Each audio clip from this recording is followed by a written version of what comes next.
We were somewhere around Barstow on the edge of the desert when the drugs began to take hold.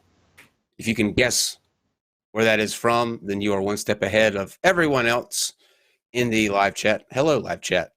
It's just me tonight. We are Steveless. Steve is taking a well-deserved night off, especially with the past couple of weeks of him and with my sickness filling in for me.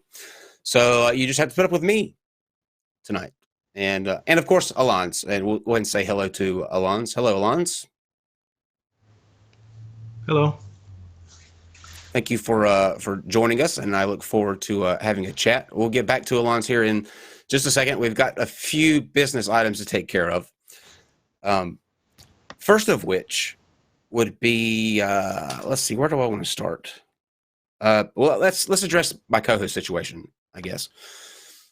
So since Steve wasn't here, I was like, who could I really get that would be a good fill-in for Steve? And it just hit me. It came to me. And so, of course, I asked Channing Tatum to, you're over here, Channing, to join me. So, Dave, do we have Channing on? There he is. Wait, Channing, we talked about this before the stream. You're dressed way too formally. Can we fix that, Dave? There we go. Now, there's a Channing I know. So tonight you have Kyle and Channing on the Non-Sequitur show. Three big announcements, two of which you probably already know. On Tuesday, the 19th, JF Garepi, I hope I'm saying that correctly, will be debating John Perry. JF is quite the controversial character, so hopefully that will go smoothly. On Tuesday, the 26th, famed physicist Lawrence Krauss, author of the book Something from Nothing, will be here with us. That's what we'll be discussing, Something from Nothing. See if he can clarify that for us. This Saturday, our ears have been burning because Mr. Hovind is continuing to, I don't want to say besmirch us, but he can't get our name out of his mouth for some reason. But he will be here on Saturday. I'm thinking that's going to be at 8 p.m. They're still working out the times, but he will be here on Saturday, so we will get Hovind again. And then Tuesday, on the 12th, T.J. Kirk, the amazing atheist, will be joining us on Tuesday. And I believe Mr. Atheist will be with us as well. We're going to do kind of like what we did last night, where we got a couple more. If you joined us last night, you saw Steven Anderson, which, by the way, unfortunately, you're going to have to hear about Steven Anderson again for the first 10 minutes of this show when we take care of some other business. But we're going to do that. So the Amazing Atheist will be with us on Tuesday, the 12th at 8 p.m. Okay. As much as I hate to do this, because I really do hate to do this. But I feel that it is it's not only my duty to do this, but it's necessary. So as many of you know, about a month ago, we had the manatee on here, he who shall not be named, and it went very well. And I made a point that night before kicking him off, which was my motive. This entire thing goes back to the point of my entire motivation of bringing him on in the first place, because a year earlier, he had released a blog post comparing people who were homosexual to pedophiles and people who partake in bestiality. It didn't settle well with me, and then he blocked me. I couldn't respond, and so I waited a year until he forgot about me, and we brought him on here, and that happened. Now, what I'm about to show you is going to illustrate why he is literally the biggest piece of shit on the planet. Following us throwing him off, he released a bunch of videos whining and complaining that all he had done nothing but support the LGBTQ community. He didn't understand, blah, blah, blah, blah, blah. So today he released a video, and we're going to go through a little bit of it before we get into tonight's topic. Probably about 10 minutes. So hold fast if you can deal with the manatee for 10 minutes. But this is very, very, very important. Now, he claims to not know who up until this point, who Steven Anderson was. If you noticed last night, Mr. Atheist and I did a video on Steven Anderson. Well, lo and behold, the manatee discovered Steven Anderson today. Think that's a coincidence? I don't think so. But let's hear what he has to say about his support, his undying support for the LGBTQ community.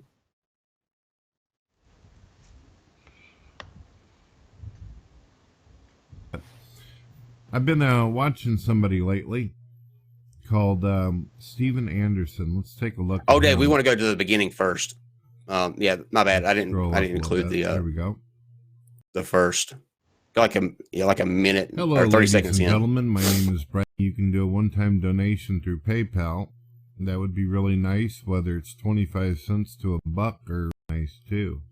I don't do that, but it's just an idea. One can dream. We won't. Right? All right. We won't. Today we're going to talk about something very, very serious.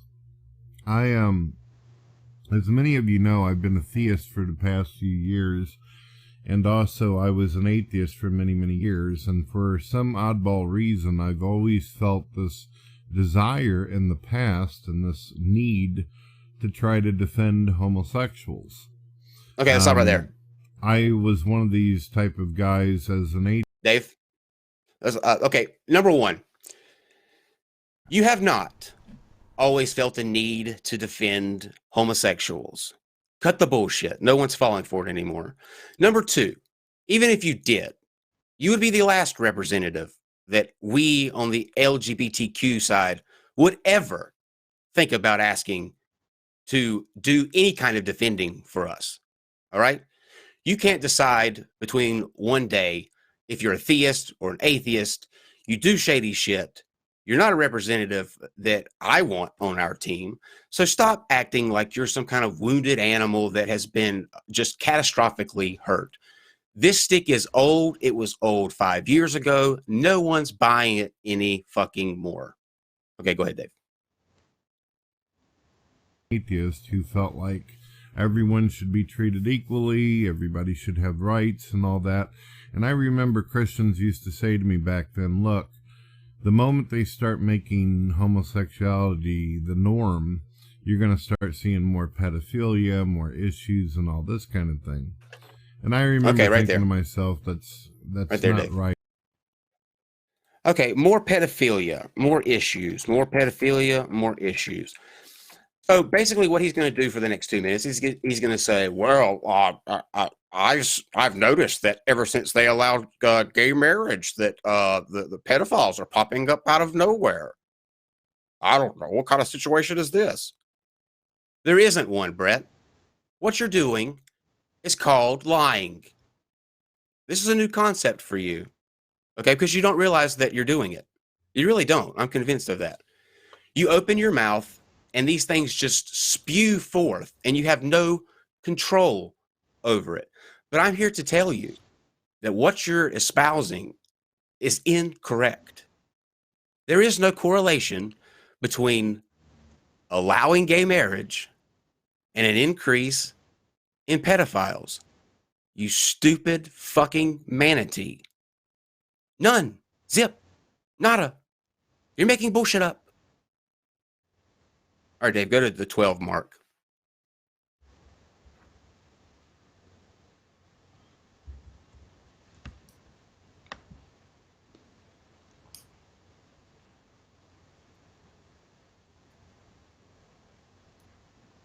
Read for themselves. Let them pull the Bible off their shelf and look up Leviticus 20:13, and then let them be the judge. Intelligent people will listen to the entire sermon, aids the judgment of God, and will pull their Bible off their shelf and read Leviticus 20:13. I'm not trying to put words in your mouth, but did you say that if people perceive you as a I'm hate sorry, monger Dave, or your that first church time stamp that I gave you, whatever it was.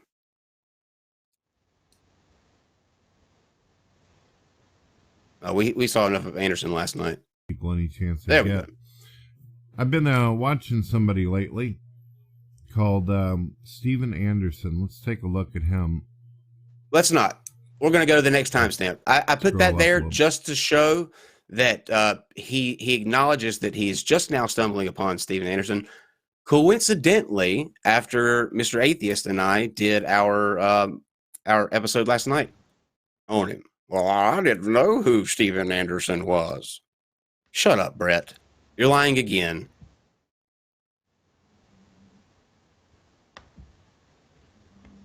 Boss.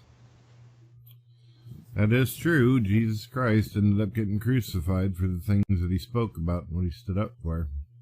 And the passage in the Bible does say that. That's not the only passage. There are many passages in the Old Testament that talks about perversions and all that and gives off capital offenses and such. A lot of people try to get out of that, though, because they claim we're under New Testament laws and issues and all that.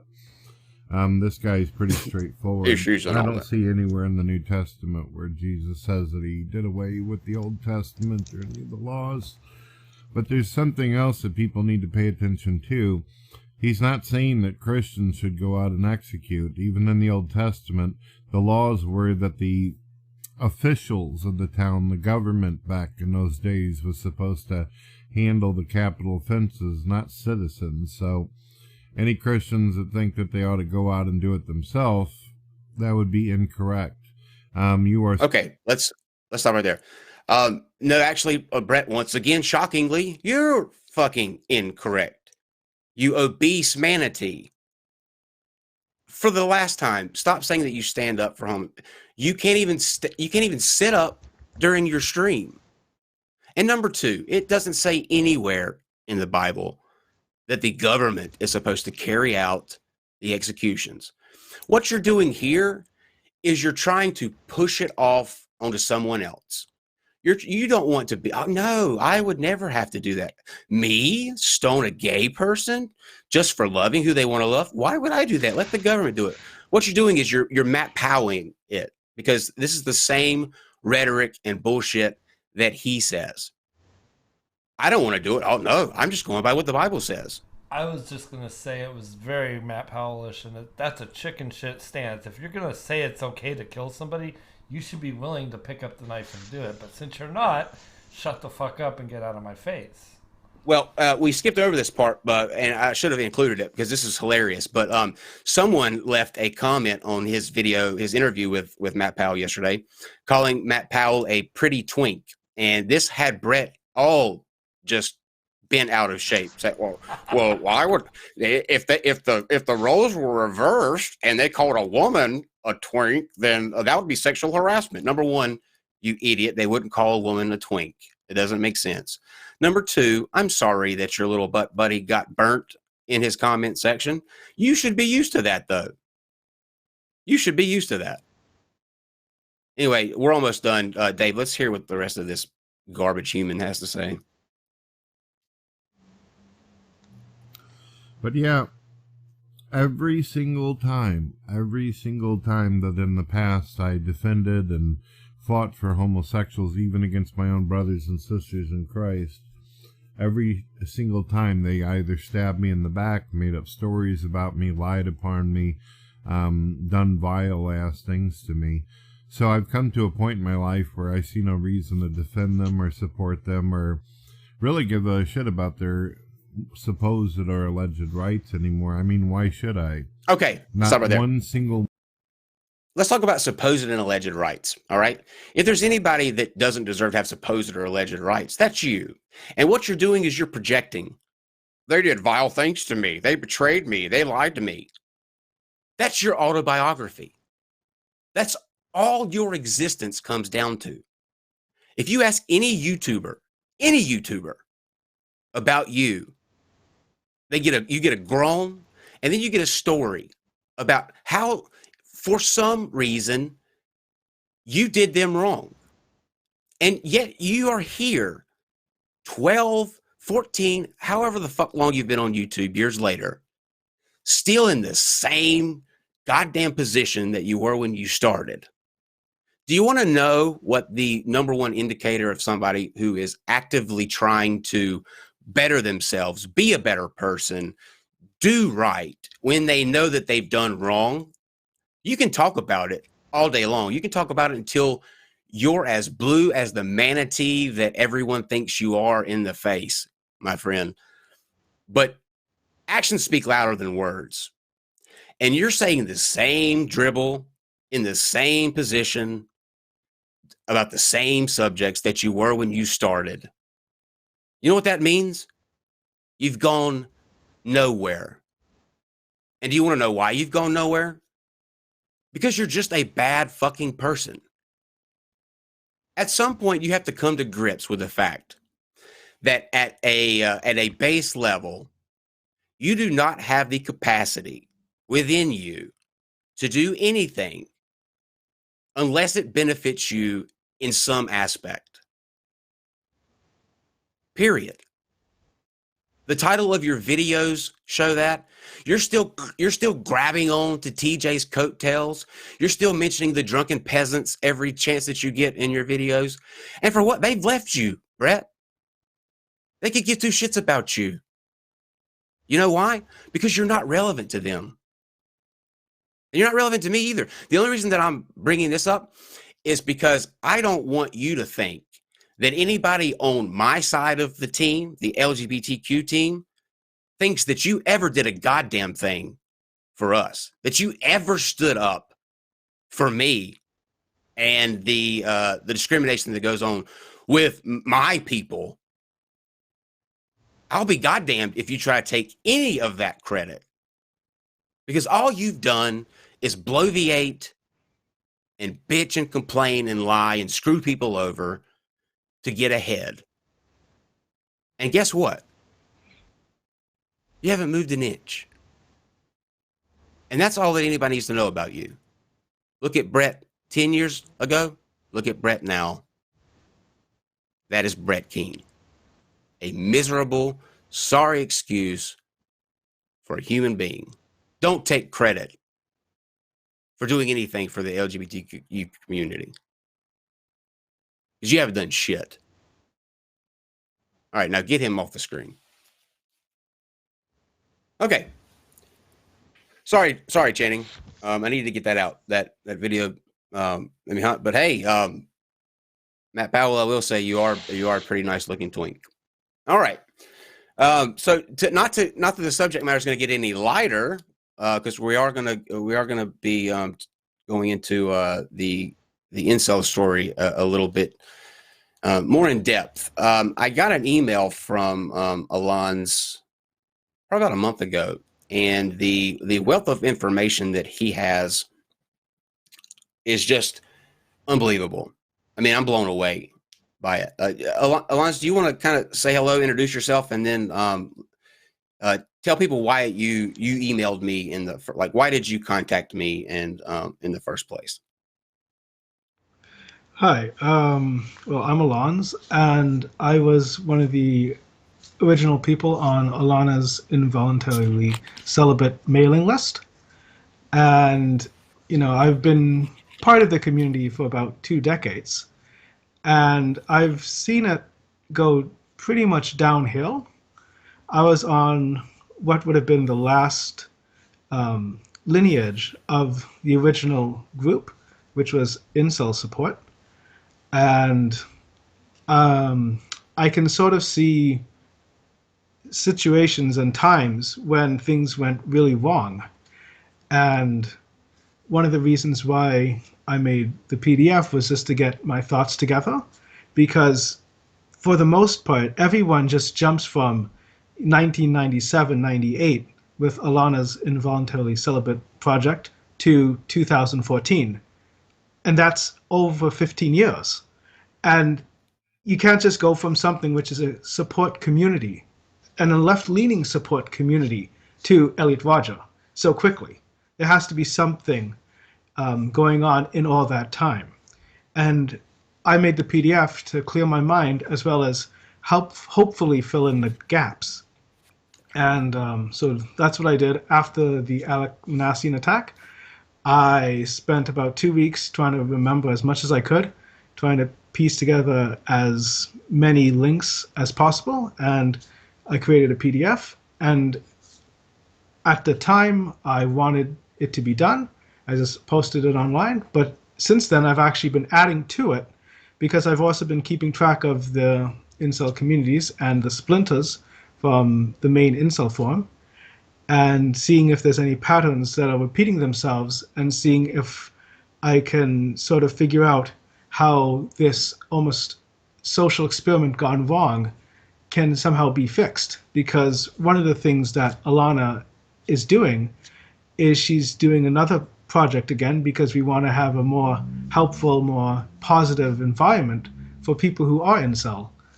And last thing we would want is to repeat the same mistakes as obviously history has shown are mistakes.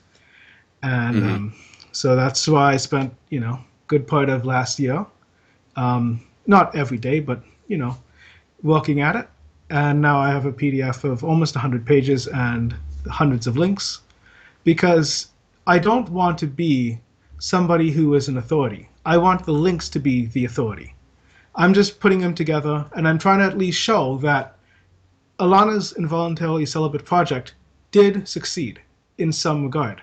There were positive aspects about the incel community. And I think, as sentimental as it might be to say, the good incels don't deserve to be forgotten. We actually did quite a lot of good, I would believe. It's just that, unfortunately, due to unfortunate circumstances, things didn't work out in our favor around 2014 and so on. And we are gonna get there. Some preliminary things before we dive in. Tomorrow, Keane Giga, who was on the show, if anybody remembers, he's the one that I kicked off for his horrible post. He has been emailing me back and forth and wants to comment and explain some things and why he said what he did. So I'm going to give him that opportunity tomorrow. He will be the full show. He will be with us tomorrow. Shannon will be with us tomorrow, so we will hear his explanation. Alands has agreed also to probably the last 30 to 15 minutes of this show. I'll bring him on. If you're watching, I sent you an email too, by the way. We'll bring you on. You can ask Alands any questions that you have. It might be good to have a conversation between someone who is an incel now and somebody who was an incel. That might be a good conversation. So we'll bring him on towards the end of the show tonight. So Alands, I told you earlier that I'm going to let you roll with the chronology of this, and as people are leaving questions in the live chat or questions come to me, I'll try not to interrupt you too much, but I'll interrupt you to ask a couple questions. Other than that, I'm going to let you kind of steer us on how we got from the incel community being a positive influence to what we are dealing with today. Okay. Well, I think I should start off with just a definition of incel, because it's a very broad term, and there's lots of different definitions, all of which could be correct. It could be somebody who just hasn't had experience with intimacy. It could be somebody going through a dry spell. It could also be somebody going to the incel forums. There's quite a lot of things. So I would actually argue that I am still incel, except that today's incels might not call me an incel, but at the end of the day, as long as you want to have a relationship and you seem to not be able to get one, I would consider that incel. And that's actually just leading to the very beginning of the incel movement, as I might want to call it. So at the very early days, there wasn't actually any incel group. It was just, a bunch of shy people. And whatever happened was Alana eventually posted on something called Alt Support Shyness about, I'm starting up this little project. She, wanted to be in a relationship but couldn't, and kind of wanted to know if anybody else felt the same. And then she posted on this Usenet group and wanted to see if some people would join. And so a Usenet group is really just a free-for-all open forum. And actually it's not even a forum, it's more email-based, but that's just the technicality. For the most part, that's where she got the original people. And from there, we created the group, and we originally called Incels, and eventually Incels. And it was anybody who was on that Usenet group. So we had a lot of women, a lot of non-virgins, a lot of people even who sort of were in relationships but didn't have the intimacy that they wanted. There was something called a Marcel, somebody who was married but was kind of a sexless marriage, or the partner wasn't as responsive as they wished the partner to be, and so there was still lack of intimacy. And what eventually happened was we started wanting our own little forum, and there was something called Incel Site and Incel Support. And from there, we tried to figure out, what were the common themes in our lives, which were problems, and also what were the common problems, which were problems. And I think in one of the previous videos, you went through the list, and yeah, it was just looking at page 5 of the PDF. It was geographic isolation, social isolation, work-related stress, and so on. And I remember this was mentioned that, what is the problem there? What is specific about incel? And I would always argue that, problems with intimacy isn't actually usually intimacy problems. It's usually problems just in general. And that's probably the biggest basis of what is incel problems. Because if I could just skip ahead to page 18, what happened for the next 15 years in the incel community was that we developed something called the 7 deadly sins. And this was basically everything that was a problem, and going through it: apathy, excuses and justification, overanalysis, naivete, fear, rage, and shame. And we kind of figured out that almost all of our problems were because of this. And yes, intimacy was an issue, but we also had problems in other parts of our lives. For example, yeah, we might not have a girlfriend, but we also might not have many friends in general. Or of those friends, they weren't deep, meaningful relationships. And so that's ultimately what the group of incels I was a part of was. We were basically looking inward to figure out what was wrong and what we could do about it. And there was none of this like society blaming, none of this looks blaming. And even if there was, we always tried to reason with each other and how to fix that. Or like how to fix, maybe you say, she doesn't like me because of my appearance or like my hairline. But the truth of the matter is that would only matter if she cared about your hairline. And so more likely it was that she was just insecure about your appearance. And, if you say like, if I'm ugly or how am I ugly, most likely you already have some sort of insecurity and you just want to get that validated. And if you have that insecurity, it's very possible that you are behaving in a way that showcases that. You're inadvertently, making a big deal out of nothing, which might not even be noticed. But anyway, that was basically our site. Let me stop you right. Yeah. Let me stop you right there real quick. How many would you say that you had in your initial community of the Marcells, that first forum group?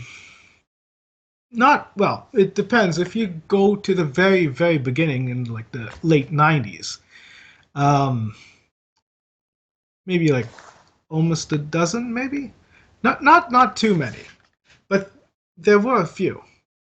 Mm-hmm. And yeah, and like unfortunately, like over 15 years, 20 years, like people come and go, but there were some people who did have issues. Some people might have been, I think there was a few people who were physically disabled and therefore they couldn't, have intimacy that they wished. But for the most part, it was mostly just people who just were for some reason or another unsuccessful. That was mainly it.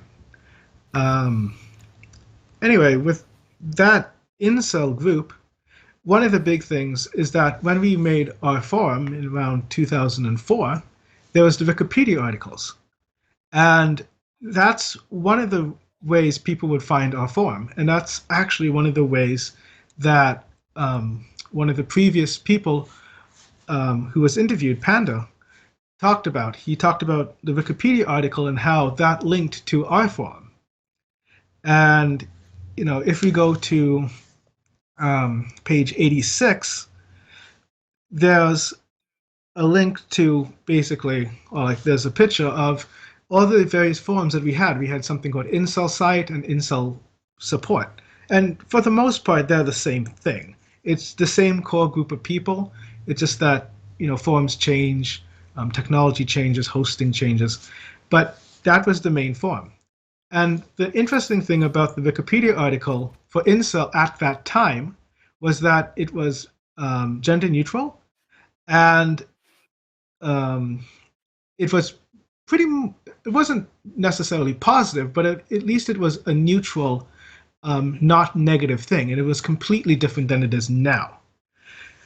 Anyway, that would allow people who had incel problems to find our forum, and people got filtered that way. And so, if you were a guy and he had issues, you could find, you might just type in virginity on Wikipedia, and then you eventually find what's this incel thing, and then you click one of the related links. And also, most importantly, if you were a girl and you had issues, you could also click incel, and you'd find our forum, and you'd also find women on our site. Now, this is where it gets interesting. Yeah. I just let me ask you this question real quick first on that the point about the women, because some people in the live chat were asking, are there such things as female incels? I don't think that's so much a thing now, but are you saying that was a something that was the case back then? Absolutely. Well, firstly, Alana herself was a woman, and she basically started it. On our forum, a lot of the moderation and a lot of the owners were women. I would say, for the most part, maybe 40% were women. And actually, most interestingly, a lot of our members, maybe even half, weren't virgins. It was actually you almost have to not think about what incel is nowadays to understand what we were. Basically, as long as you wanted intimacy but you didn't get it, it doesn't matter if you had it in the past, or if you were a woman or not, or a boy or not.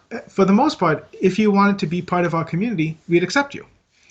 This is basically it was basically like a group or a forum for people who are lonely. Would that be fair? Yeah, pretty much. Yeah. And actually, just to get a specific quote, on page 85 at the very bottom, it's one of the links in 7. And okay, so what this is, it isn't actually the community, but around the time of that forum, Incel Support, there were also things called like Yahoo groups, and they were just basically Incel forums. And I just have to quote it because you wouldn't believe that this is what it used to be. So here's an example. Celibacy 1 is a discussion support group for those who are involuntary or voluntarily celibate, from women and men, heterosexual, transgendered, bisexual, gay, or lesbian. This group is for social support and not for advertising sexual enhancement devices, erotic materials, or anything else. And this was a quote back in 2003. So pretty much, if you wanted to be part of our community, and that's why I had to put that quote in there, because it's almost unbelievable how far we've gone downhill. And that's why I have all these. I'm sorry, I didn't mean to cut you off there, but that was a big thing that we had when Brandio and King Giga were on here. Because I asked the question, could you have gay incels? And that's not a thing anymore now either. To me, it seems like I'm sure that there are, but they didn't seem to want to acknowledge that because they said that men had high sex drives and could get laid anytime they wanted to with other men. Yeah, That was their yeah. explanation. I don't really care what they have to say, really, because like even Alana herself, she's I think bisexual. So and also I'm talking about somebody. I'm coming from the stance of I knew people on that forum who weren't necessarily straight men. You know, um, it Mhm. it was basically, are you lonely? Do you want intimacy, and do you not have it? That's pretty much it. I would even actually add in asexual to that because I did know some people were pretty not very sexual or aromantic, but yeah, it was pretty much just a lonely support form That's in the early amazing. days. The transformation that it took in that period of time, because it's ironic to me that a bisexual female is the one who started the incel movement. So to basically, she's the one that started it, and it's just turned a huge 180 today. Yeah, and that's actually going to lead very well into what is coming up because although she started it in the sense that she started the word incel or like basically the community, it I for the most part got hijacked, and I think I think it's a political document, it's a news document. Basically, the term got hijacked by the wrong people, and what happened was that, in a very short summary, the people who were banned from our forum for being, just toxic, for being negative, for being misogynistic, for being misanthropic, those people were also, in a sense, incel.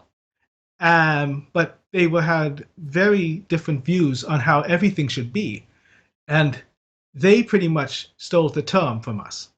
And when our site died off, they were the only ones who had that term, and that's pretty much what happened. So Mm. originally, for like almost 15 years, it was a good term, or at least it was a neutral term. But then Mm-hmm. there was also this dark element that also shared the term, and the good element kind of died off, and then all we have is the bad element. Do you see And that happening? talking about the You bad, see that happens yeah, with other groups though. If you look at let's take feminism, when yeah, I think it would be safe to say if you say feminist around most people, especially in the YouTube community, instantly they go to the caricature, the always loud and just the extreme. You can even do that, I yeah, think, with the term SJW, because I think SJW, the social justice warrior, initially started out as they had actual things that were needing to be changed within our society and culture, and they sought out to do that. There are still When people I today who claim that they are social justice warriors. when I was in The high Godless school, Iowan. when I was in high What's that? school, yeah, I was gonna say I'm about the same age as Godless Iowan, and I was gonna say the social justice warrior when I was in high school. Keep in Mhm. mind this was the '80s. Mhm. It was it wasn't a bad term. It was Yeah, considered a good thing. and Godless Iowan and Miss Snarky still consider themselves social justice warriors. I I told them that although I understand why they say that, because they are the type that have the good intentions and want to see the right kind of change take place without the extreme aspects of it. Unfortunately, the extreme aspects of it are always the loudest. They are always the ones making the most noise. So slowly but surely, that term or that name gets, like you said, hijacked by the group that's the loudest within that community. And now when you say SJW, it no longer means what Dave and Godless Eye, to those people what it means. It means people getting mad about Rudolph the Red-Nosed Reindeer being a bully. So I mean, you're dead on it there. I think there's a lot of parallels with other groups where that happens. yeah, and that's actually like I think I used the term a social experiment gone wrong because the issues in the incel community are issues that can happen in any community. The squeaky wheel gets the grease, so like the loudest voices are the ones which are most heard, and it drowns out the more reasonable, moderate voices. But another thing which was, I think, interesting with at least the incels was the echo chamber effect, because that was really interesting. And at the time that we existed, incel support, there was also another form which was love shy. And love shy, pretty much the same thing. There was some parallels. For example, we both had Wikipedia articles, except incel support was gender neutral. Love Shy's was actually male only, because Gil Martin, the professor who kind of studied people who you would call Love Shy, which I would argue is basically the same thing as incel. It was only men he basically studied, and I think he gave the same excuse of how, women, it doesn't affect women as much as men, even though, women have feelings too, right? So eventually what happened was, in the 2000s, there were these two forms. There was the incel support form and the love shy form. And what happened was that the moderation practices were very, very different. Incel support was, kind of, we had women on our mod team, women in our ownership.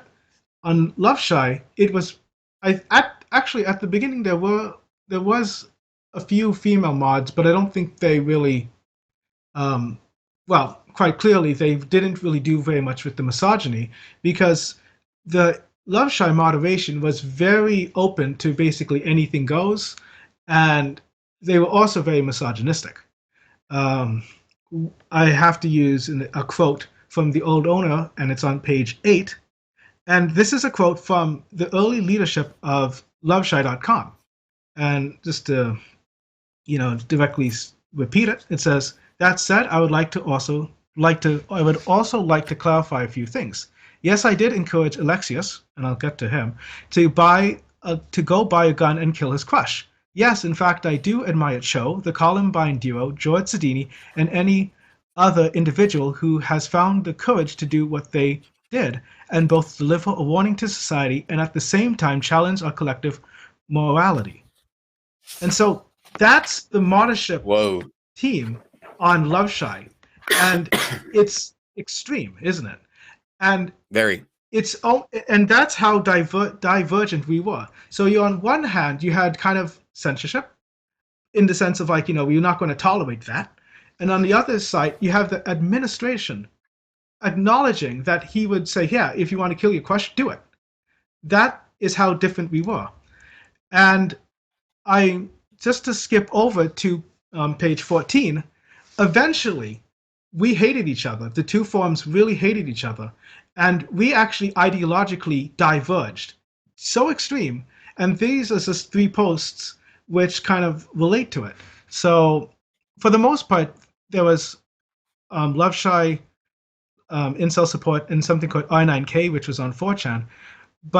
And this is just a summary of the main communities after 10 years of echo chambers. There's incel support, which I used to post on, but it's heavily moderated and overly PC, so 4chan types would hate it. There's also the Love Shy board. They basically seem like R9K misogynists on steroids, and that's about it, really. And then Wizard-chan, over-moderated, slow, autistic. Incel support, over-moderated, slow, PC. And then Love Shy, slow, makes R9K look like tolerant women's libas. And then all these places have their own ideologies, though. The Incel support board was kind of PC and wanted to ignore anything related to physical appearance or gender issues, whereas the Love Shy board is essentially misogynist and bitter like R9K. And so, just using other people's quotes, and so you don't take my word for it, the two forums, although we had the same issues, in terms of lack of intimacy, because of our attitudes, because of moderation, and because of moderation styles, and sort of echo chamber effect, and how we'd support our own in a way, we completely diverged. And so, in essence, I would argue that, and I'll just repeat what I said here, ultimately the forums became so ideologically split that, ironically, during this period, Love Shy forum became more like what Incel is nowadays, and focused on external forces and sex, while Incel Support Forum was more like what love shyness would be like and focused on personality issues and self-improvement. And so amazingly, we actually switched. And so Love Shy was actually more like Incel, and Incel Support was more like Love Shy. And so it's unbelievable to me how it happened like this. Um, anyway, that's basically the issue. And I would say that what you see today's incels is because of the Love Shy board. It's nothing to do with the actual incels of basically yesteryear. Why did the Love Shy group or forum die off? Because eventually, obviously, it got to a point to where there's nothing left, trait wise, name wise, anything like that, of how the Love Shy board was. This incels community that we have now is a completely different animal. So why did like the people who were on the Love Shy side and the ones that, like you said, were actually decent people, not misogynistic, just there for the support, why did they get lost in the fray or evolve into what we have now? Like, where was that? When did that disconnect happen? I think it was it's mainly just the name Love Shy, because the Love Shy board's still around, but from what I hear, it's dying off mainly because they've basically closed themselves off from everything. You can't really see very much of it. It's interesting because even on the Love Shy board, there was kind of a divergence between Love Shy members and Incel members. But I think it's just the name. It's not the Love Shy board was really the Incel board for the most part. Both of them, both Incel support had the classical Incel idea, but we were also called Incel. And all that while, Incel was getting to be more of a negative term. Love Shy was actually filling up with the people who were getting banned from our forum. And so they were the more toxic incels. And so Love Shy board was actually getting more and more incel type people. And eventually the Love Shies who were like, maybe it's like, hey, it's my personality or it's my shyness or my anxiety, they would eventually leave. And so members would actually filter between each of the forums.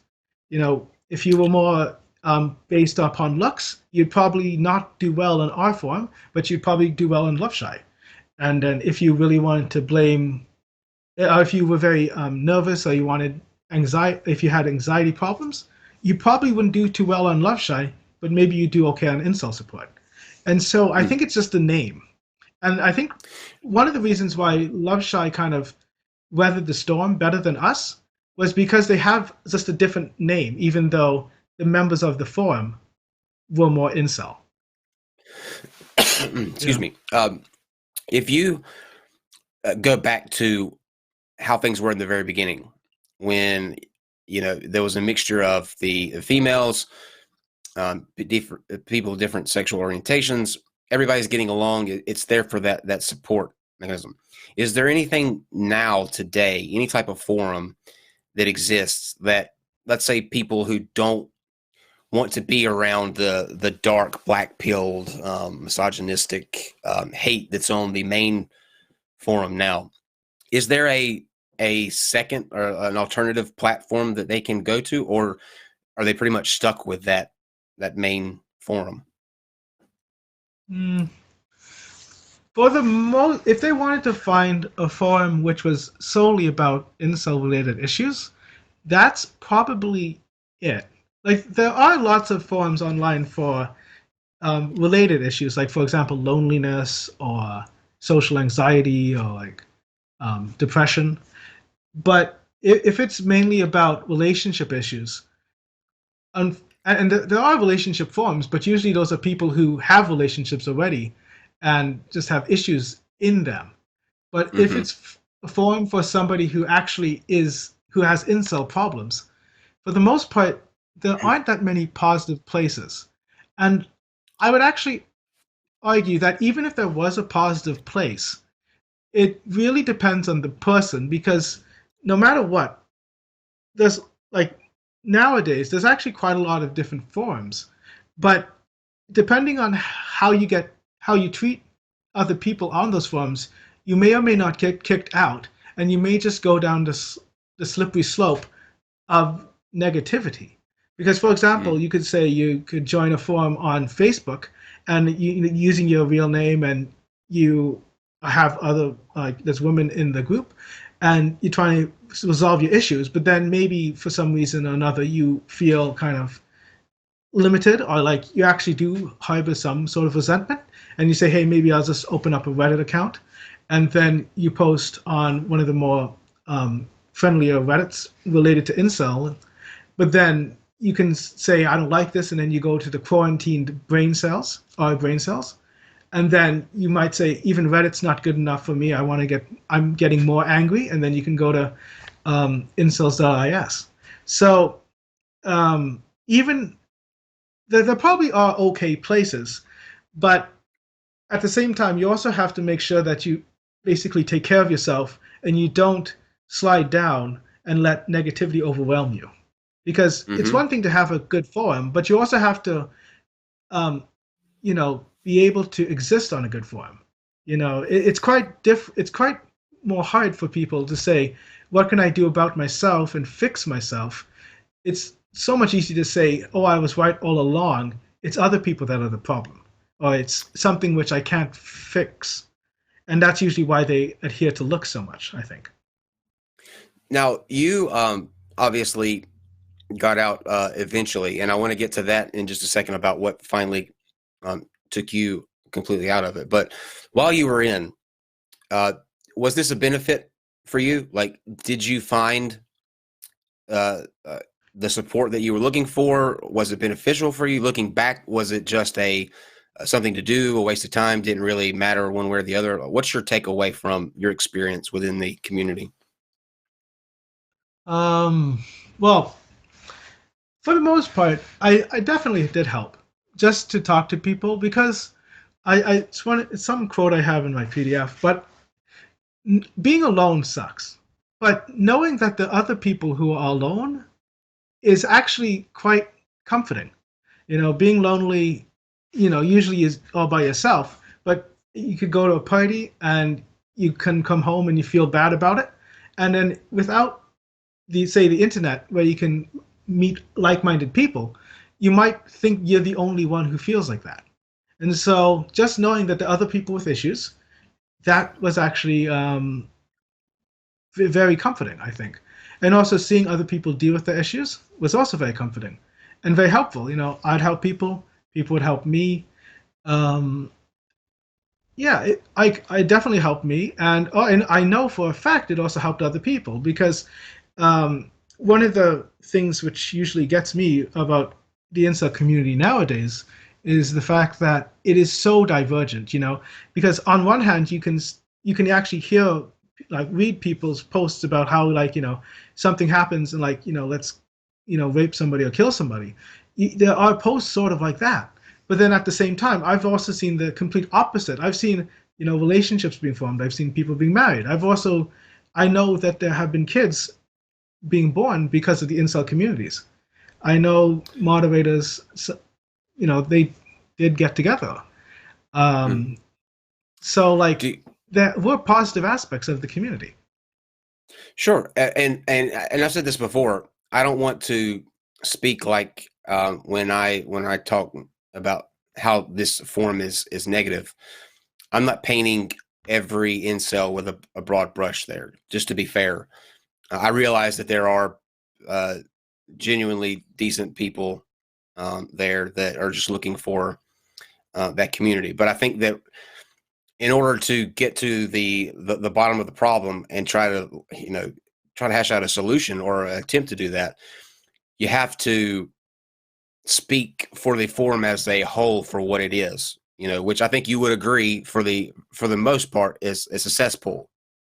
It's a breeding camp for hate, misogyny, murder, all kind of just sick and twisted stuff. So here's my question. You said just a second ago that among the the posts about rape and stuff like that. You're seeing relationships form, children being born out of this.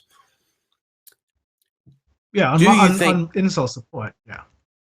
Yeah, sure. But my question is, like, do you think with that statement that through all of these good things, you're seeing things like rape?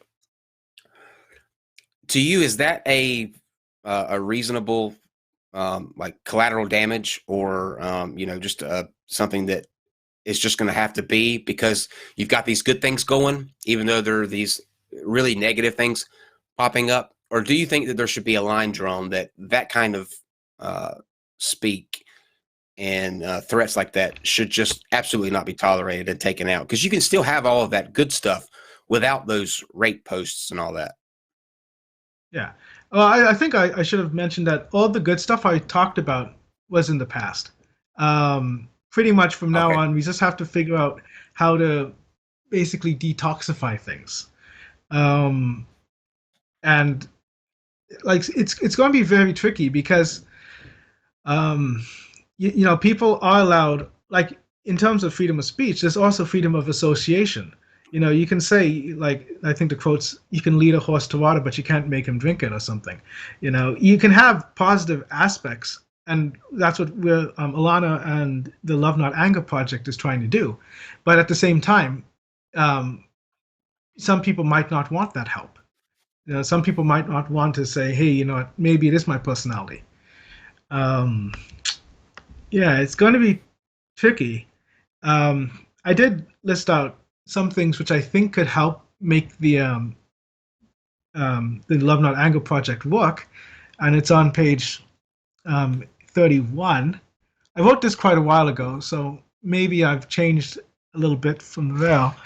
But yeah, definitely. My first point is that you have to have forums which are run by somebody who is consistently not misogynistic and doesn't condone, let alone encourage, violence.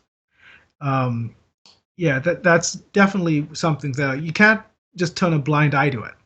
And kind of skipping forward quite a long time up to now, I've actually seen moderators literally condone and encourage things which are absolute crimes. And it was in the last video, there was that True Cells, and also there's a site called IGIF, which is literally short for Raping Girls is Fun. And it's What? Oh, hold on. What? Yeah, no, it was actually called IGIF, Raping Girls is Fun.com. And it's absolutely unbelievable. I haven't put it in because it actually is now not there anymore. But yeah, it's on page 78. Raping Girls is .fun. And it was literally just a crime and pedophilia forum. And so What? it's so difficult. And so that's the thing. It's like there are people out there who do not care. And they are trying to co-opt even the more extreme versions of the incels. And there was a post, a thread on that forum, which literally was about how to rape somebody and get away with it. And they're like, you got to do this, this is the drugs you got to use, you got to watch out for somebody's fingernails. It was unbelievable. And they know the FBI is looking at this and they don't care. And they also had a site which was about jailbaits or something. And like, there's a lot of bad stuff there. So it's really up to the moderators and the administration to say, we're not going to allow criminal talk on the forum. And just, even if it means banning those people, you got to have that. But if the moderation themselves are corrupt, you can't really do anything about it, because then you can't, report the mods. You can only report it to the hosting companies. And Sure. but even then, with the hosting companies, they somehow are able to bypass it to something even more extreme. I think the original hosting company for Raping Girls is .fun. It was actually Epic, and they host Gab AI, which is kind of like alt-righty Twitter. Sure. And they actually got banned off Epic. Epic wouldn't even allow that. But then they found another one. Because, and so let me make this point, because it follows what you're saying right there. Okay. I am. Let's say that I am Sarge, right? I am the. I am the. And I've had plenty of conversations with Sarge. Sarge, to me, I don't know him personally. I only know the person that he presents to me, or he has presented to me, right? Uh, every time I've talked to him, he's very well spoken, very respectful. He seems to know what the issues are and seems to agree with those issues. However, Mhm. if I am, let's say, I am creating a website, a forum for NonSequitur for this show, right? And I've got a domain name. People are coming in, they're posting things. I'm watching, I have mods, and we're all seeing the stuff that people are posting. Yeah. The moment that someone posts anything to do with child pornography, rape, murder, misogyny, any of that stuff, even in the live chat, like it's gone. There's not even a question about it. Like to me, Yeah. that's a non-issue. It's like I don't care what anybody's excuse is. That should never go on. So Sarge has come on here and has actively said that he is looking to create a better image for the incel community because he thinks they've gotten painted in a bad light. An interesting note too.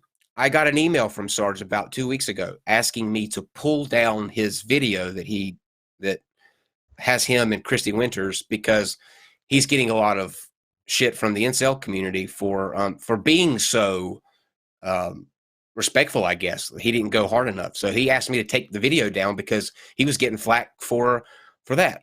But if his motive is truly that, like if he's truly to create a better image, why the fuck isn't he nipping this shit in the bud? Like that's his call. He owns the forum.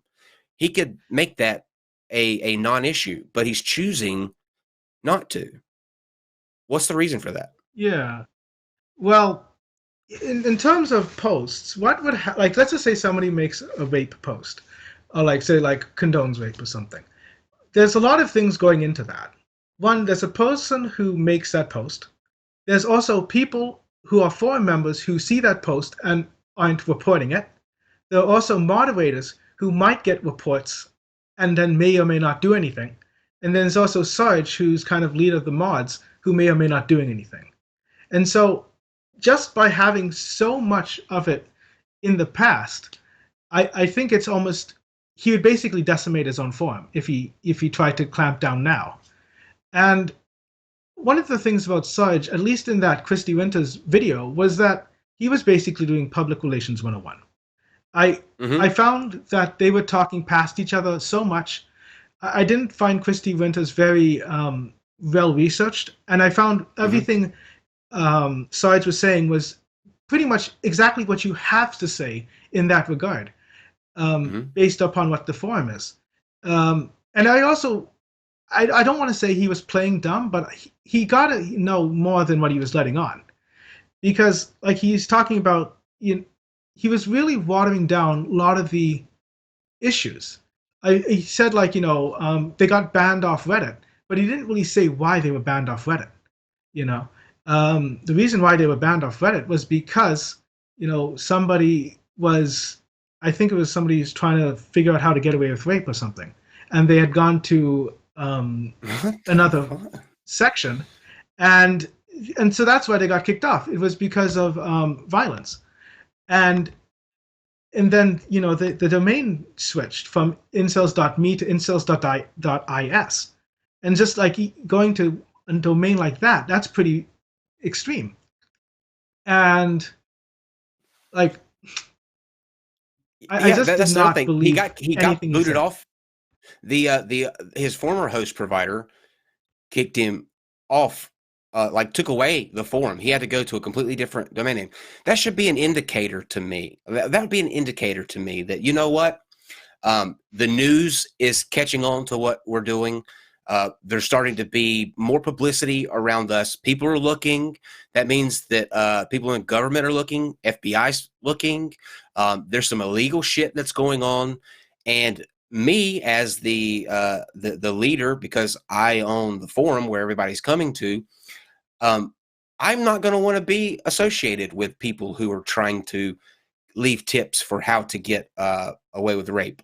I posted a screenshot of for when I was snooping around the forum of a guy saying that who wants to take a vote to see when rape can be deemed, oh, how did he word it? Not illegal or something like that. And so that these bitches finally get what's coming to them. Now, that in this climate today, when you can't even go to a movie theater or anywhere without knowing for sure if you're going to get shot by a mass shooting, you can't be associated with that going on in your forum and stand by going out to like here to this show and feeding people the bullshit line that you're looking to make things better. That's not what Incels stands for. That's a small, closed-minded minority that doesn't represent who we are. The fuck it doesn't represent who they are. The moment that Sarge realizes that there are posts in that forum about rape and chooses to do nothing, he is condoning it in that forum. And I don't think he sees that connection, but he is condoning it. Yeah, I'd also agree. I also would actually add something which it's an interesting twist, and almost maybe in Sarge's defense. But I have to definitely relate it to the Splinters, because in the past year, Incels.is is actually splintering. There was enough new forum activity, which I think that if he was to clamp down, a lot of the members would probably leave, and they would actually go to something more extreme. And just to give an example, on page 75 of the PDF, there was a forum called blackpill.online, and it actually had, and so this was around the summer of 2018, so 6 months ago, there was actually a crime forum on that forum, a subforum, which was actually crime. And I actually have to just read it verbatim because it doesn't sound possible. Okay, so hold on one second. Down. Let's get to that. Yeah. Dave, can you go to page 75? 75, yeah. And so this is an example of a splinter from Incels.is, and actually, just to bring back the Incel Tears moderator, how she talked about how the site is quote unquote cucked if Sarge clamps down. So anyway, with blackpill.online, and just to go to that paragraph, it was shut down a couple of times, but was finally shut down when the police visited the owner's house. The reason for this was because the admin, Alan, had talked about a bombing and had bought chemicals, with which he was experimenting. In response to the question, I assume you're trying to make bombs with nitroglycerin and detonators. Can I ask what you're planning to blow up? And the answer was, some feminist building, sluts, a horror house, it's all good. And then, of course, he adds, if I fancy it, that is. But what in and this is where it gets even more what insane. What is wrong with the world? It's but the next paragraph is even more insane. Violent rhetoric and even threats aren't uncommon on incel forums, but things were different with Alan and then the blackpill.online admin, because he had previously robbed a bank and had gone to jail for it. And then Smith, that's his real name, and it's in news articles. Alan had previously robbed a bank and had posted about it on 4chan both before and after the crime. He was arrested and made the news. On YouTube, he had a video called Men Are Entitled to Sex. Now, this is where I came in, and a lot of other people did come in because we were tracking these splinters. The mother of the owner was contacted so she might have checked in with real life authorities rather than some random complaint that regularly happens. And so he actually got visited by the police, but he wasn't home. I think he was in the UK somewhere. But that's the kind of splinters that you can get from the incel forum now. And so it's and all of that TIM6, the incel movement 6 about the splinters, it's just all bad stuff. And so at least with Sarge's forum, it's almost as if at least there's us talking about rape rather than planning rape. At least they're talking about violence rather than planning violence. And I know it sounds so bad. I don't think. Neither am I. Neither am I. But it's the Overton window is shifted so far to the extreme that you almost have to just tackle the worst things. Because just to bring up the conversation you had with the Incel TO's moderator last time, you were talking about pedophilia, but then you eventually get to the toddler rape one. And you also, it's like both are bad, but one is so much more extreme than the other. And then they were asking which thread was it, and it's like, was that the one with the toddler? No, that was the other one where he was planning to choke out a woman, and that was the direct quote. And so all of it's bad. It's just that you almost have to pick your battles, and it's so I'm thinking. I see what you're saying. Like I completely agree with you and see where you're saying, but all except for that line that you have to pick your battles, because see, they don't have to pick their battles here. They can simply be a decent person and put their foot down and say that this bullshit isn't gonna take place on here. And my ultimate question is, if you're not okay with that, if you're not condoning that, why would you want to be in any way, shape, or form a part of that? Like even if I was just a regular poster, just somebody that was looking for a community, you wouldn't catch me within 20 feet of a place where rape and pedophilia were talked about so nonchalantly.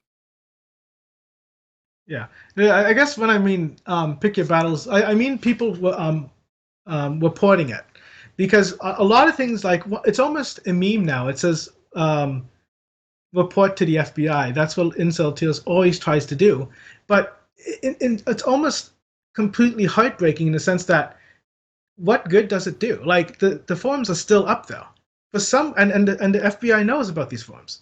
There was a subpoena to Cloudflare on that True Cells forum. They know, yet for some reason they're still up there, and so it's almost like overwhelming real life danger. That's when they step in.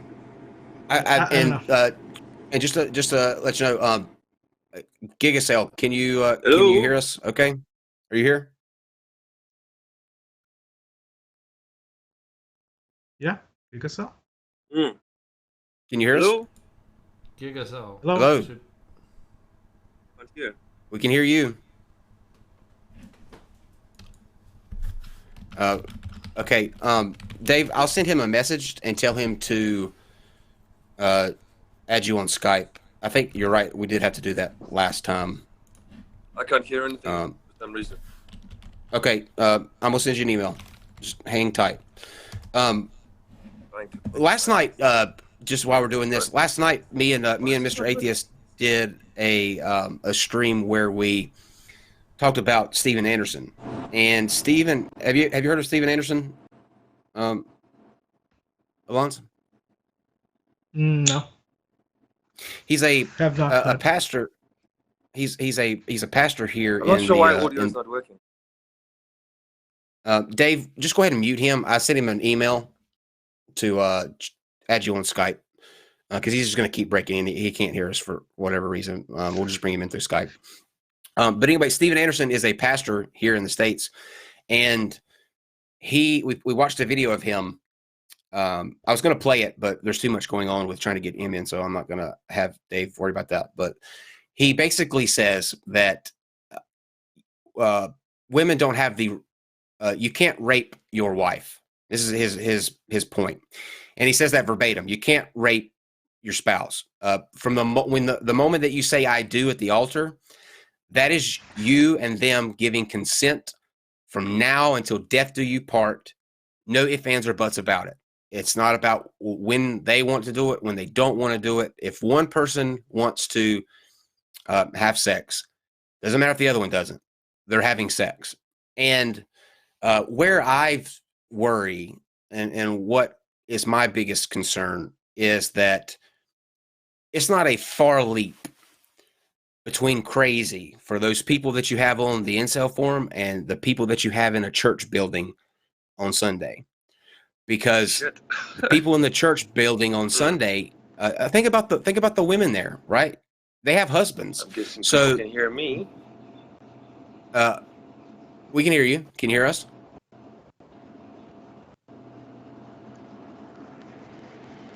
We can hear you.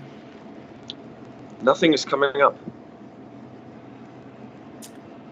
Are you using a potato?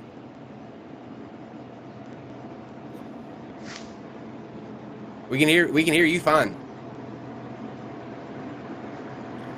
All right, Dave. Mute him while Isn't there supposed to be like? And I'm not sure what's going on, Giga. So we can hear you. We can hear you fine if you're following this on the other feed. But anyway, my ultimate point is that there are all of these different areas where rape is being tossed around like it's nothing, like it's playing a video game. And they're from totally ends of the spectrum. You have people who are somewhat socially awkward, don't really feel comfortable being out in public, maybe. They're talking about it over here. And then you have the people who are evangelizing, going out to win souls and preaching the word of God. And so you have, from both ends of the spectrum, these people pushing a narrative of rape like it's okay. And to me, that is not at all what a society should be about. What Steven Anderson's doing every Sunday is illegal, because marital rape is illegal. What these people in this forum are doing is illegal. So my question to you would be, Alands, and I know you probably don't have an answer for this, but why isn't the authorities stepping in and doing something about it? I can hear everybody now. Can you hear us now? Yes, I can hear you. Okay, give us 1 second. Let him answer this question, and then we'll bring you in. There might be something.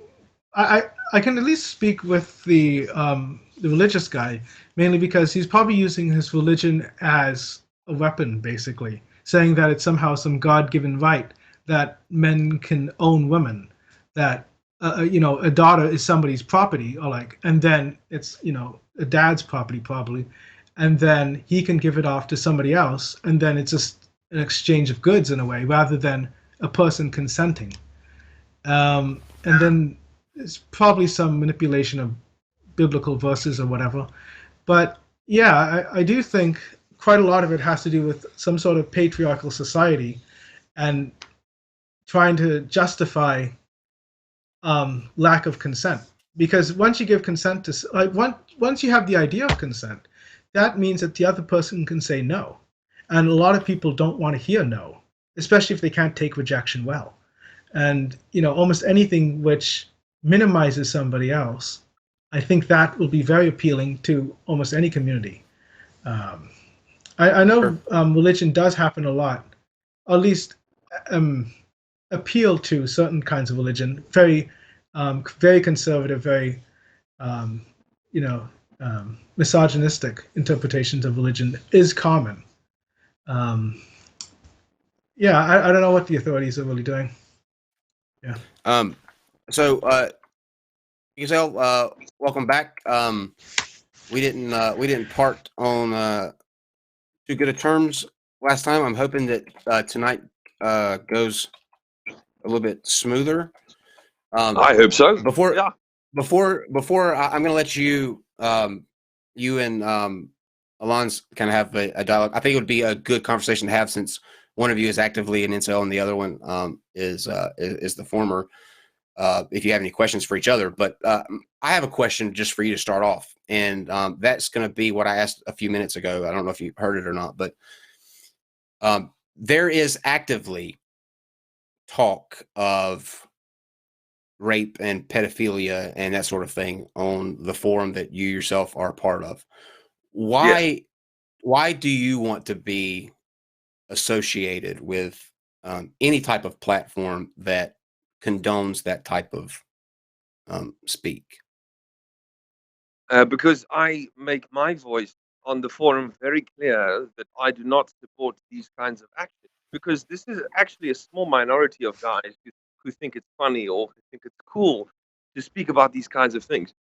As I was hoping to make clear when I was going to come on the call, is that there is a very wide variety of different types of incels. There are the extremists. They are the actual psychopaths, which is like Elliot Rogers kind of thing. The guys who will go out and actually do things. Then there are moderates, and there are actual nice guys who would have come from places like, I think you were talking about before, Love Shy. When incels originally first started, they are genuinely nice guys who have had it tough in life and just want a place to commiserate with people who have gone through the same experiences.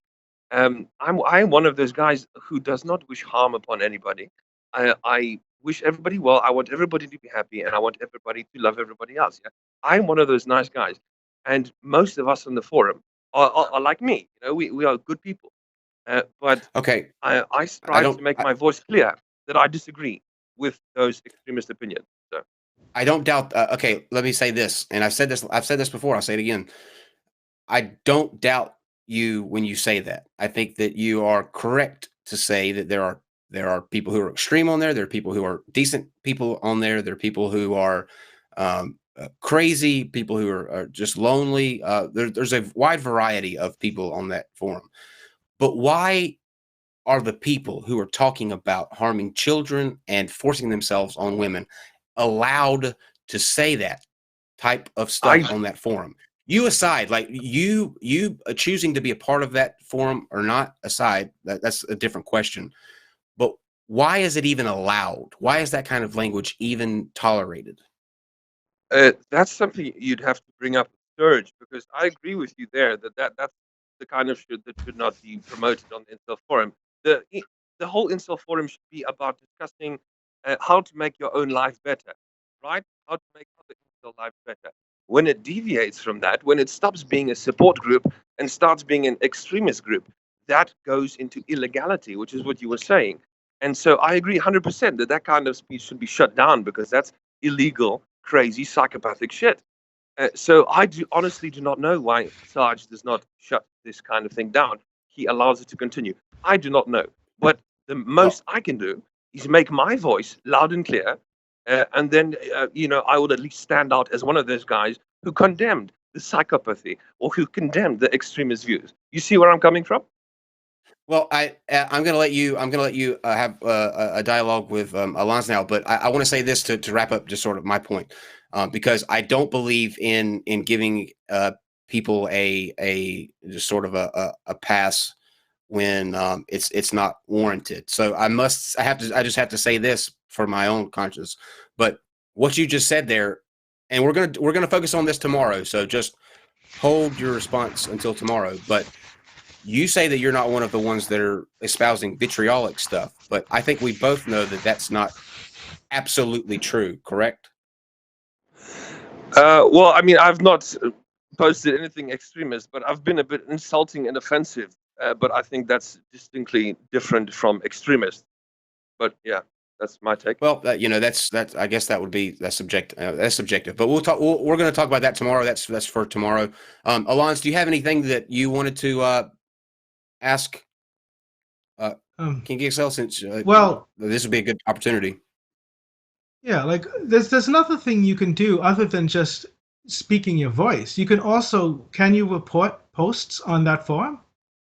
You Because can, I'm looking and at the I've rule. actually multiple times reported to Sarge, because you write a report and then you write a little message, and I wrote the Yeah, report saying like how is this still on here? This is like bordering on police intervention is required kind of thing, But I don't know, Sarge is mysterious in his ways, and clearly, he has some reason for having that up there.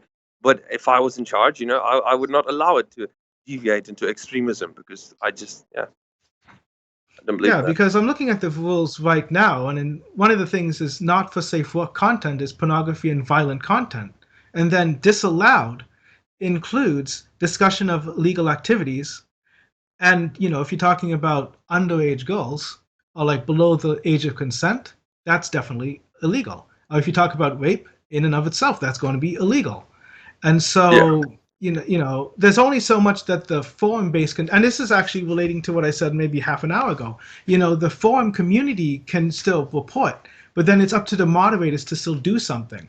And then if the moderators themselves kind of just ignore the rules, then why have those rules to begin with? It kind of defeats the whole purpose. That's And true, so, but I'm not one of the moderators, so I yeah, can't no, I I can't no, really yeah, I can't really no, tell why they do what they mm, do or why they yeah, avoid certain posts, but yeah. yeah. No. The main question was like, did you report? And the answer was yes. So thank you for that. Yes, many times, many times. It's Yeah. not. It's actually kind of disturbing to see a guy talk about like I've seen people that I know well on the forum talk about being attracted to like 8-year-old girls, and like that's fucked up, man. That's honestly disturbing, and no amount of convincing. I wrote this to Kyle in a message. No amount of convincing is ever going to make me believe that these kinds of little girls are supposed to be used for that kind of exploitation, because it's disgusting and Okay. disturbing. So I'm on your I'm side sorry there. though. I'm sorry though. Do you not see the utter? This makes me angry, like because you're literally saying that you're watching people talk about being attracted to an 8-year-old, and yet you don't have the moral fortitude to say, I'm walking away from this. Do you not realize that when you actively continue to post in that forum, you are condoning that conversation? No support, no community, no nothing, no friendship would ever come close to making me put my integrity aside like that and say, well, I can get by reading these chats about 8-year-olds because I have a couple friends here. You can talk to those people outside of this forum, but every time that you continue to post on that forum, that's why this is so frustrating, because Well, you see the problem, but you're doing nothing to remedy it or to show your disdain for that detestable behavior that's going on there. if I could, uh, is it okay if I just add in something, maybe just okay. before King Giga? Yep. Because Yep. like, one of the things is that the need for communication is overwhelming. Like, because think, and I'm just relating to something I wrote in my PDF. Consider how, and on page 67, consider how in jail solitary confinement is used as punishment, even when surrounded by criminals. Being alone is worse. And so, and I think it's even in the polls on the forum. A lot of these guys, if it wasn't for the forum, they would literally be completely alone. And in many ways, that's extremely crushing. And so, like, I know it's bad, but it's when that's the only thing you have. In some ways, having something is better than nothing, even if what you I have is couldn't. extremely soul crushing. I could not disagree with that anymore. I would rather Okay. be alone in my alone than sit around and watch grown people talk about being attracted to 8-year-olds and nothing being done about it. To me, that is a travesty and it's just inexcusable to me. I mean, I know that everybody's going to be different. Everybody's got their different ways that they handle things. But when you talk about harming a child, my comfort and what's comfortable for me and what makes me feel good comes second to that. When you're talking about a kid, an 8-year-old kid that is being talked about being lusted after by a grown man, I don't care how lonely I feel. I care about what's going to happen to that kid. And my feelings come second to that, I think. Yeah, You make some good points there, and it's difficult to disagree with you, and I don't disagree with you. As to why I am still on that forum, honestly, I have no response. You're right, because there are quite a few horrible things said on the. Oh, were you saying something? No. Oh, okay. Yeah, okay. You do make good points, and I don't really have a response to that. I still remain part of the forum because, as Alands was saying, it's better to have something than nothing. And I'm just kind of holding on to what friendship, what communication I have with some of the guys. But ultimately, I think you are correct when you say that there's no good that can come of long-term association with these kinds of ideas that are not even controlled. If the moderators are not even doing their job, and not shutting down these posts. They do shut down a lot of posts, yeah. But if you find one or two of these kinds of posts around the place, it's probably just because the moderator hasn't gotten to it yet. But long term, I think Kyle may be right that it's probably not a good idea to be associating with this kind of thing. But short term, as Alands have said, let me speak to that point. Let me speak to that point real quick. You said that there are more people that feel like you, correct? There are more people in that forum that are disgusted by this and don't want to see this, correct? Yes. you guys tell them that you're fucking off and you're starting your own forum, and then go and create your own forum where that shit doesn't happen. You don't That's have to actually a good be idea. okay with the status quo. You know what? I actually did not think of that. Okay, I'm genuinely going to say that is a good idea. Starting your own forum. If there are more people that feel like you, that think that this is disgusting, it shouldn't be hard to convince them to break away from the people who are talking about touching the children and going. It's easy to do. Anybody can set up a website in minutes. And then you have a place where people like me aren't bitching about how disgusting these group of guys are, and you're getting lumped in that if you don't feel that way, right? That's because true. there's always going to be Yeah. people like me peering and watching this, and if you don't want to get lumped in with the pieces of shit, then break away from the shit. You know what I'm saying? Like, I know exactly you're what you're saying. Very good point. And it actually astounds me that I did not think of this previously. I kind of just went with the flow. But making a separate forum is actually an excellent point. That could be something to consider with some of the honestly, it guys on the astounds forum. me. But yeah. Honestly, it astounds me that you didn't think of that either. But Yes. it shouldn't be in Yeah, I something. know. It shouldn't be anything to consider. You're talking about pedophilia. Okay, that's Yeah, not yeah, a that's of not course. that's not a place where you consider anything. That is as black and white as you can get.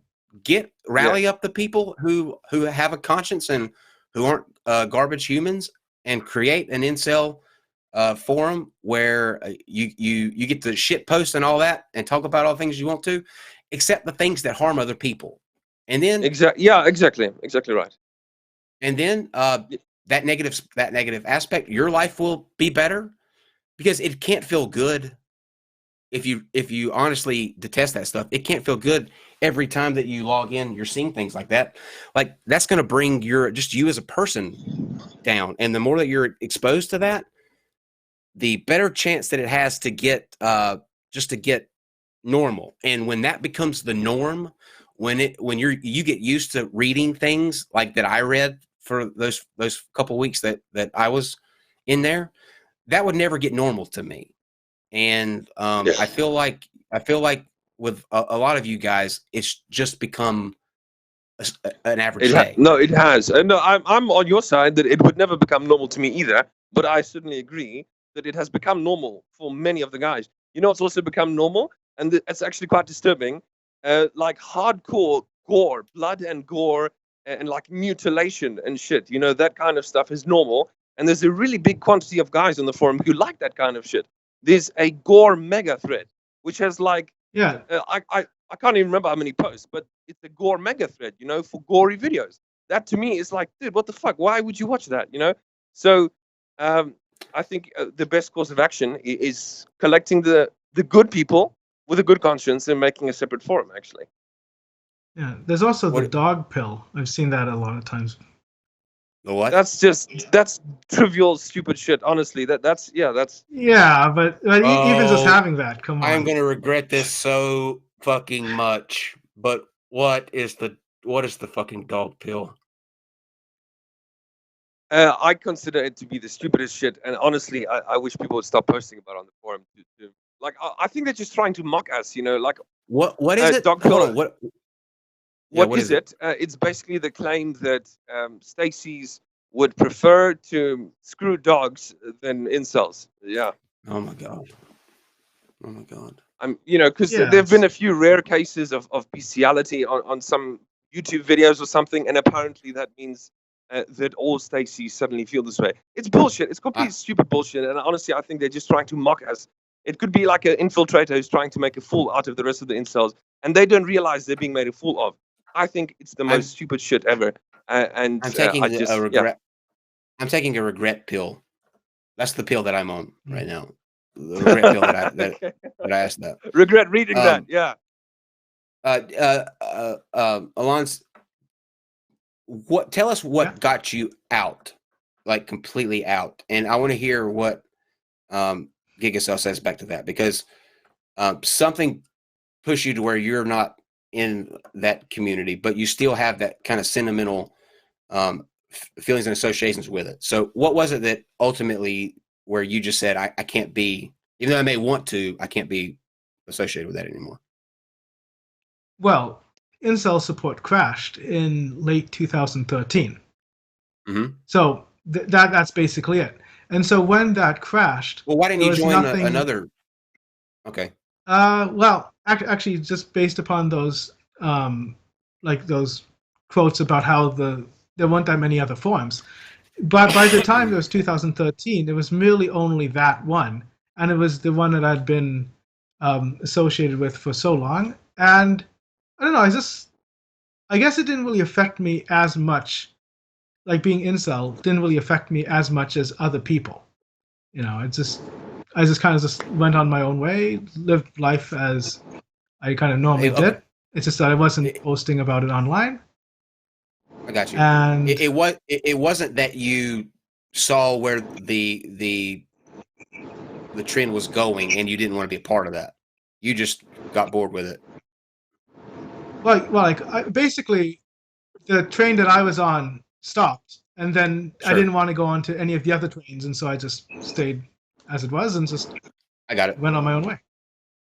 I got it. So what advice would you give to see? To me, this is my outlook on it, and I know this is me saying this, and I can't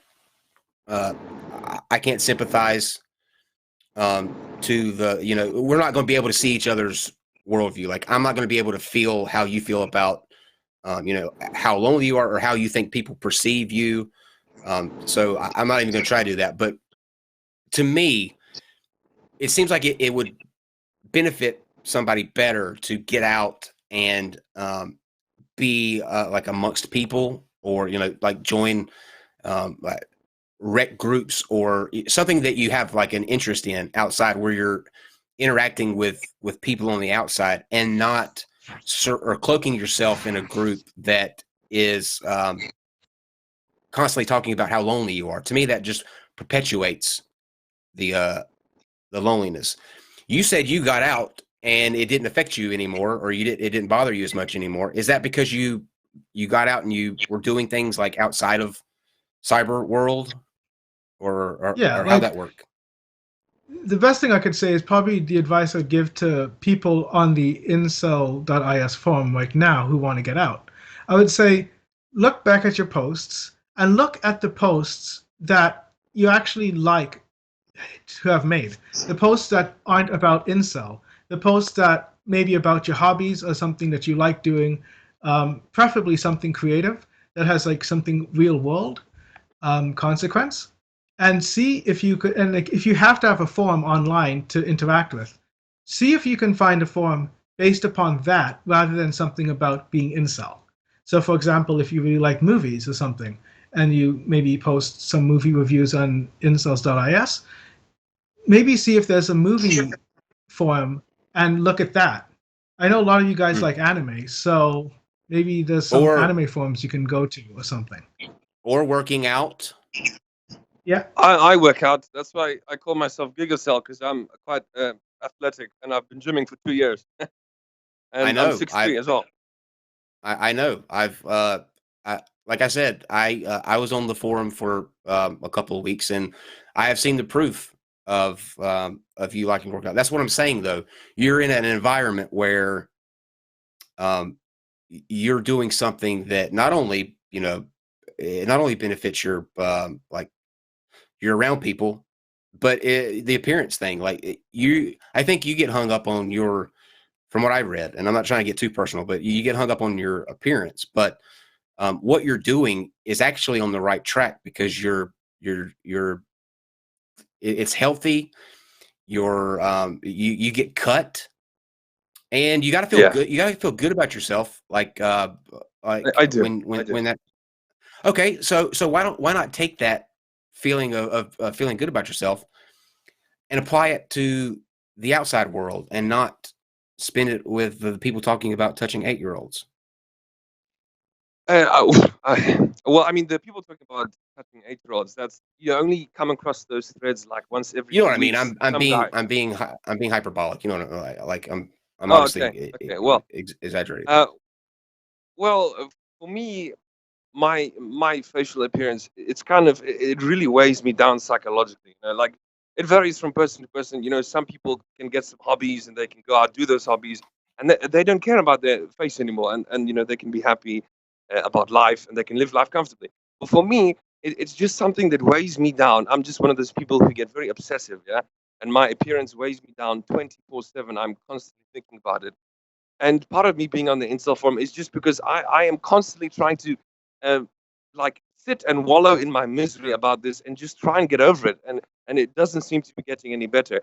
Gymming seems to be one of those things that really helps me there because I feel really good when I gym. I go to gym, I see how big I am, how masculine I look, whatever. I feel great. I feel amazing in the gym, but I'm always coming back to that feeling of, oh crap, I just remembered I'm still unattractive. And I'm just trying to cope with that. It's difficult and it weighs me down, but I'm looking for ways to feel better about myself so I can live a fulfilling life. Gym is one of those things. Well, I let me just say, as just to be completely honest, I have seen the gym pictures, and you are jacked. Like there is, to me, the pictures that I saw, you should have zero insecurities about an appearance, like period. Well, thank you for the compliment. But Sure. yeah, that just it goes to show how powerful your own personal inward view of yourself can be. If you have a low self-esteem and like vicious circles that you create yourself, keep perpetuating negative views of yourself, you can psychologically drive yourself into like the deepest shithole that is possible. And I think I am psychologically in one of those shitholes, and I'm really trying to get out, and I'm just trying to find coping mechanisms, to get myself out of it. Right. But if you're in a negative place, the worst thing that you can do is to surround yourself by more negativity. I mean, I Yeah, think that I can only speak for me personally, but I battled depression for after my grandfather was like my dad to me, and he passed unexpectedly, and it really just, I mean, even now I can't talk about it without starting to get choked up. That really affected me, and I got into a dark place, and I only wanted to listen to sad music or music that made me angry all the time, and I just kept piling it on myself. But somebody gave me some really good advice, and I took their advice and started to surround myself with positive things and let go of the essentially sometimes you bring that negativity on yourself. You look for things to be upset about because it's like a security blanket almost. Like I was comfortable there, even though I wasn't comfortable there. But all of that extra negative stimuli, I was bringing it on myself. And the moment that you choose to let that go, you can start living again. But you have to make that choice, and it's tough. It sucks. It's the hardest thing in the world to do. But if you do it, you'll be much happier. And the first step for you would be getting the fuck out of that forum where there are people talking about the things that they talk about in there. yeah, yeah. That's honestly the hardest part. Just forgiving and forgetting about the bad things about yourself and letting go. And that's what I've been trying to do for 24 years. Just to let go.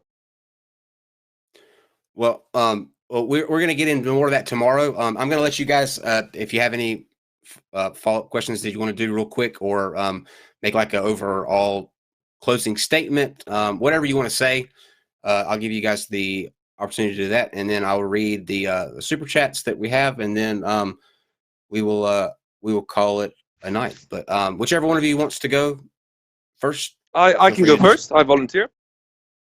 Okay. Okay. Oh, okay.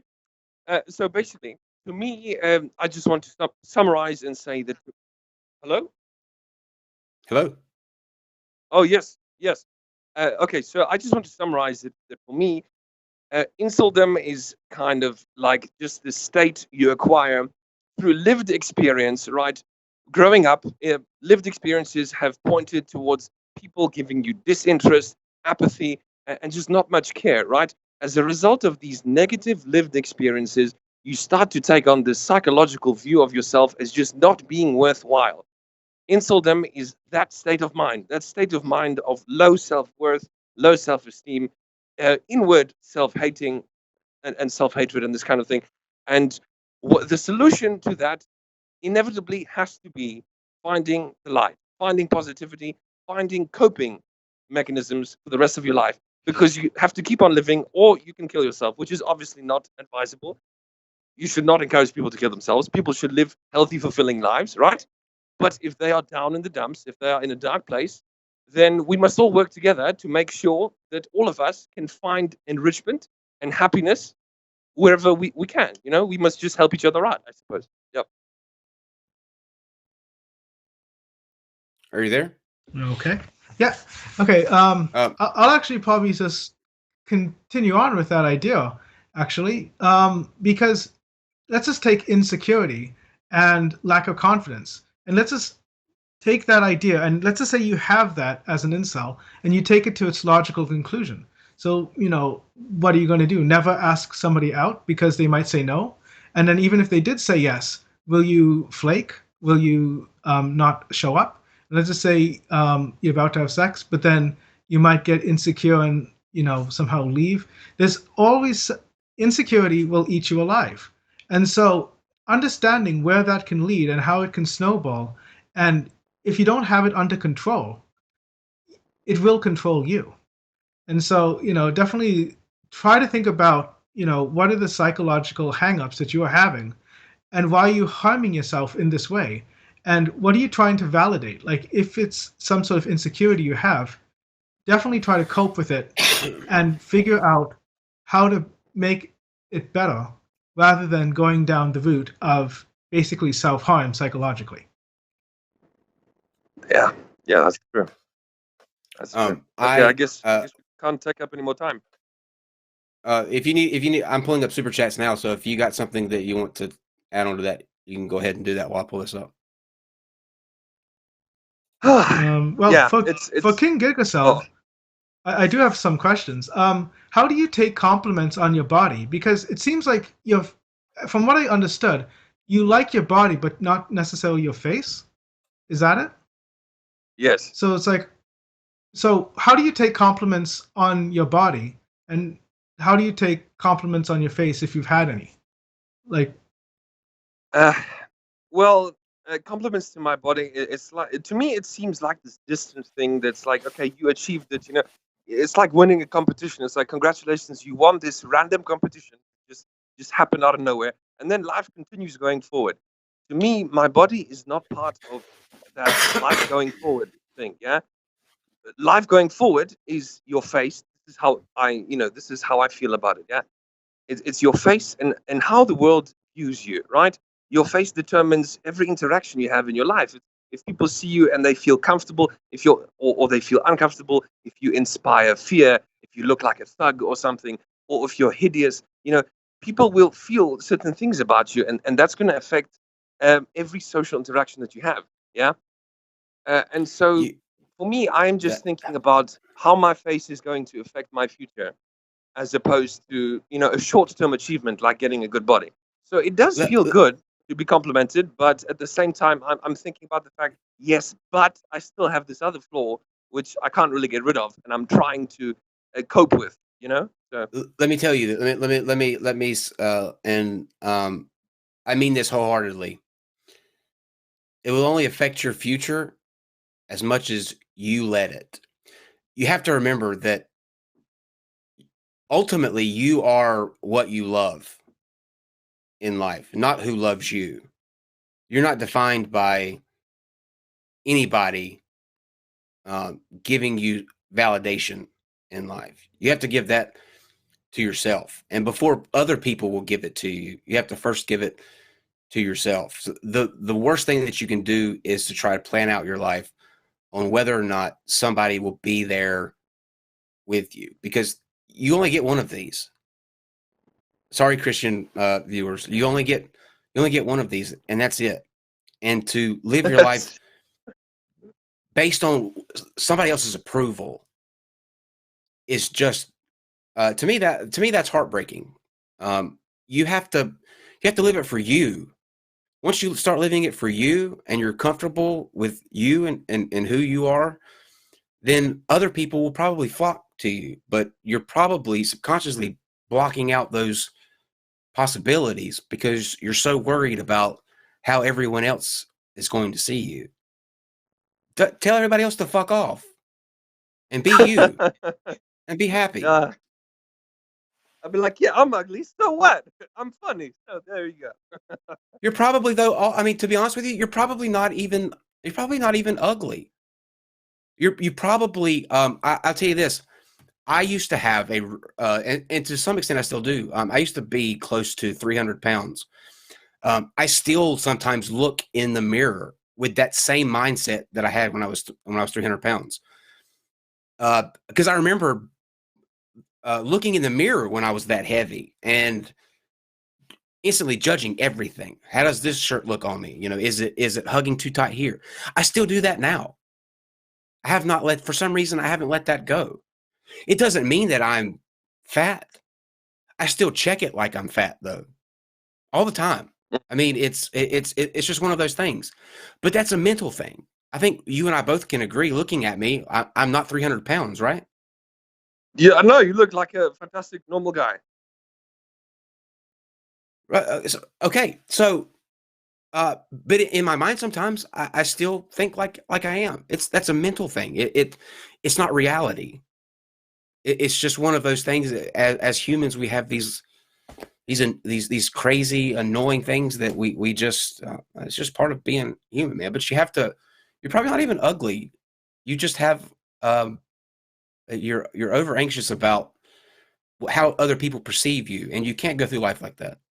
You absolutely can't go like that. You'll be miserable.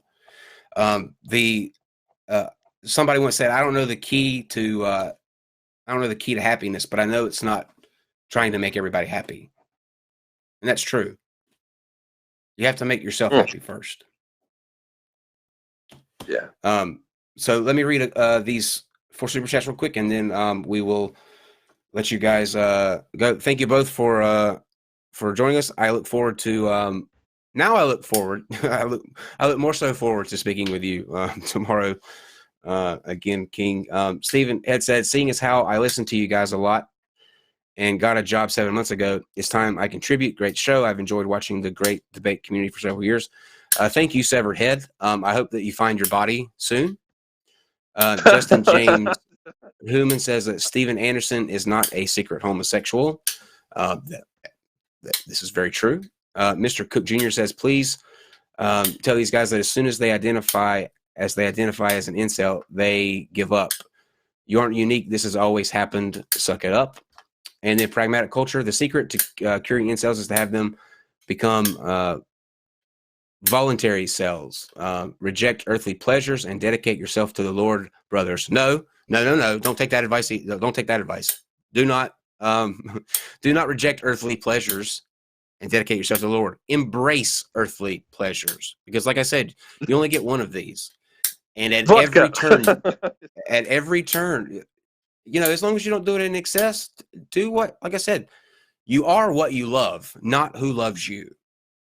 And to me, that's actually a song lyric that has stuck with me. And oddly enough, it's from Fall Out Boy.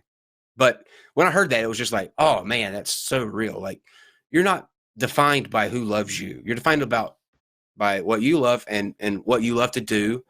And as long as you're not harming yourself or other people, then fuck what anybody else says. Fuck them. Fuck them. I see that I got one more super chat, and then we'll say goodnight. Design Song said, Kyle, you're all personality, no matter how you look. I think that was a compliment, maybe. I'm going to say thank you anyway, because you attached $5 with it. So whether it was an insult or a compliment, I'll take it. But anyway, thank you both for joining us. Alands, I look forward to speaking with you again soon. We'll hammer out another day for that. But thank you for coming on. And then King Gigacell, we will meet again tomorrow. Yes. Back We'll meet here again, on the show. Spider-Man. Okay. Remember everybody, next Tuesday we have TJ Kirk, the amazing atheist, is going to be joining us. You don't want to miss that. And to wrap up the night, you may be a lonely, you know, for the most part, sad incel that is just seeking companionship. But at least you're not Brett Keane. Good night. That was hilarious. That obese manatee. I was like, oh my god, that's so.